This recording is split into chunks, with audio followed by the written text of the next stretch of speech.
ஒரு மகிழ்ச்சியான செய்தி. இதயம் நல்லெண்ணெயின் விலை லிட்டருக்கு ரூபாய் 105 குறைஞ்சிருக்கு. செப்டம்பர் 2023ல 1 லிட்டர் இதயம் நல்லெண்ணெயின் அதிகபட்ச விலை ரூபாய் 503. ஆனா இப்ப 1 லிட்டர் இதயம் நல்லெண்ணெயின் விலை ரூபாய் 398 மட்டும்தான் தமிழ்நாட்டுல. அப்ப இனிமே எல்லாரும் இதயம் நல்லெண்ணெய் வாங்கலாம் இல்ல? எங்களை பொறுத்தவரைக்கும் நாங்கள் தெளிவா இருக்கோம். எங்க கூட்டணி வலுவாக இருக்கிறது, தெளிவாக இருக்கிறோம்.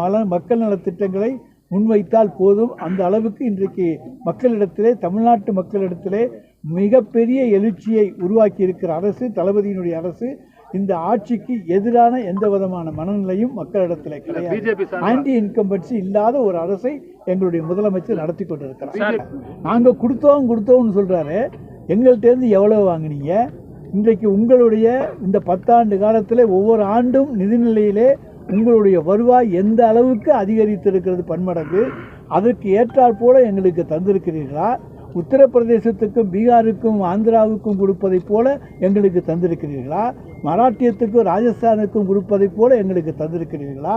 இதையெல்லாம் ஒப்பிட்டு பார்க்கலாம். கணக்கை தர சொல்லுங்கள். நாங்கள் எந்த இடத்திலும் அதற்காக பேசுவதற்கு தயாராக இருக்கிறோம்.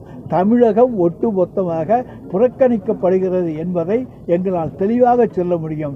அவர்கள் வேண்டுமென்றால் வார்த்தைக்கு சொல்லலாம், நாங்கள் அள்ளி கொடுத்தோம் என்று.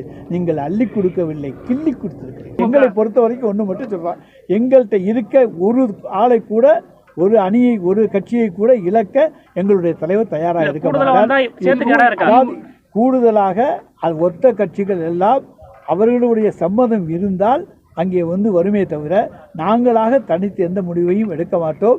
எங்களுடைய கட்சியை பொறுத்தவரைக்கும் கூட்டணி என்பது இன்றைக்கு வலிமையாகவும் பலத்தோடும் அசைக்க முடியாமலும் இருக்கிறது. அதை அந்த அளவுக்கு வலிமையாக எங்களுடைய முதலமைச்சர், எங்களுடைய கட்சி தலைவர் கொண்டு செல்கிறார். அது இந்தியாவுக்கு எந்த மாநில முறைத்தாலையும் இவ்வளவு காலத்துக்கு ஒரு கூட்டணியை தக்க வைக்கக்கூடிய, அதை தொடர்ந்து கொண்டு செல்லக்கூடிய ஆற்றல் ஒரே தலைவர், எங்களுடைய தலைவருக்கு தான் இருக்கு. அமித்ஷா சொல்றாரு, அதை உடைக்கத்தான் முடியாது, நொறுக்கவும் முடியாதுன்னு நான் சொல்லிட்டேனே. உடைச்சா நீங்க உடைவீங்க தவிர நாங்க உடைய மாட்டோம். தொடர்ந்து அமித்ஷா 3வது முறையா வந்திருக்காரு. ஏற்கனவே பீகார் போயிட்டு இருந்தார். தமிழ்நாட்டில் 2 நாள் சுற்றுப்பயணம் பண்ணியிருக்காரு. அவங்க அரசியல் சாணக்கியருங்கிற ஒரு பேரு அமித்ஷாக்கு ஏற்கனவே இருக்கு.